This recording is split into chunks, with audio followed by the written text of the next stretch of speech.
Hi, I'm Tim Bradner. Welcome to Capitol Views, and welcome today to Chancellor Dan White, Chancellor of the University of Alaska Fairbanks, our nation's premier Arctic research institute. Welcome today, Dan. Well, thank you. I like the way you started that. Appreciate it. Well, the UAF has a long reputation in research, and I say that as a former student there, having gone there back in the days of old in 1960s. There's a lot of federal money around for new research initiatives and a lot of continuing interest in climate change. And what's new at UAF? Are you positioned to take advantage of these things? Yeah, thanks for that question. And the answer is yes.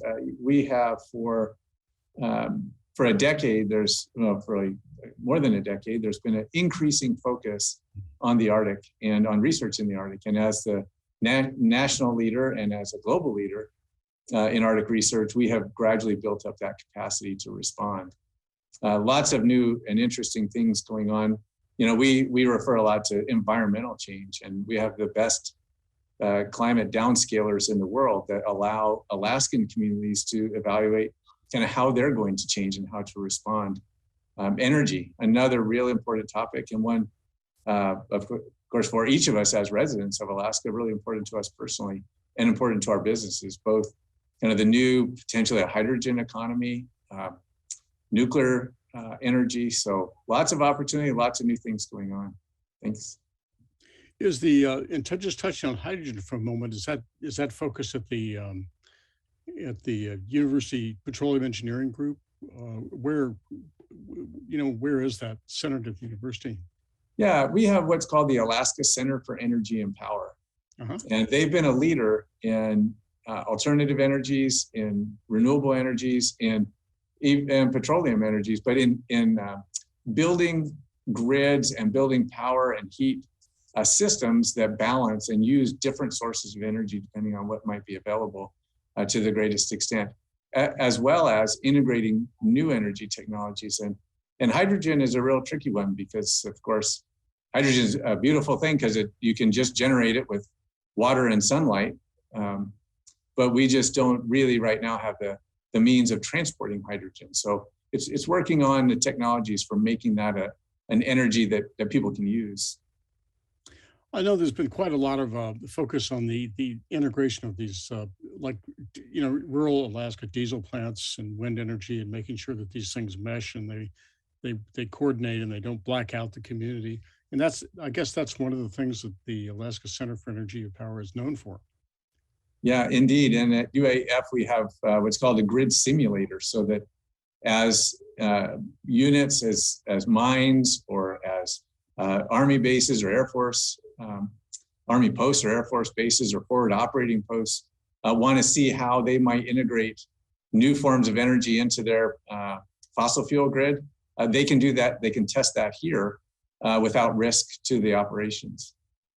And also, UAF has become a center for drone research and redevelopment too. And what's new? What's the latest on that?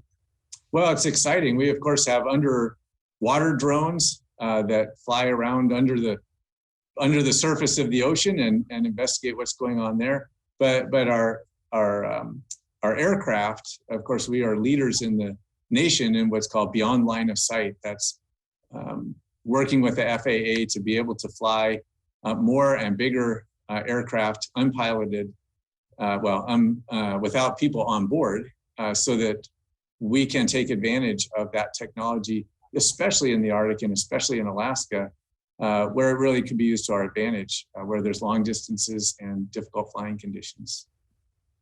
Well, Chancellor, just turning to UAF, students there, how's enrollment? Is it holding up? Are you adding students? Are you able to attract more students? Yeah, thanks. That's a good question. It's been a really challenging few years, and especially with the pandemic. But interestingly, UAF had one of the most developed online presences of any research university in the country before the pandemic. And so our enrollment was not hit nearly as bad during the pandemic as many universities. In fact, we've seen in certain areas growth of enrollment during the pandemic. We also, in fact, saw a growth in research during the pandemic, which was another real positive sign for our future. But we're making college more affordable. And UAF, while our tuition is increasing, so is our financial aid. And in fact, most students will see more significant financial aid coming from UAF than they ever have in the past. That's encouraging. I mean, do you have the physical infrastructure to support more students?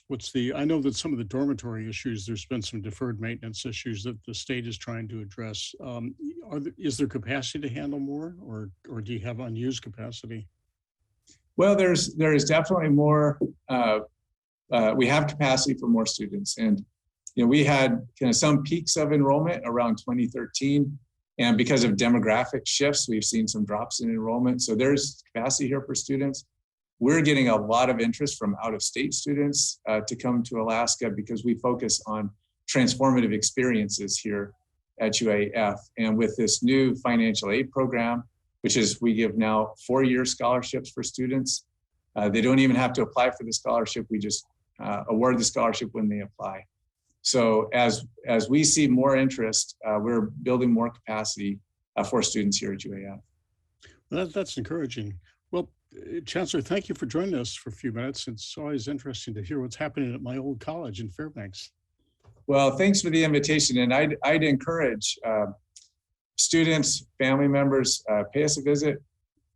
Nome, Dillingham, Kotzebue, Bethel, right here in Fairbanks, or many of our research sites. So glad to have you visit and encourage you to come see us. Yep. Well, thank you, Chancellor. Thank you.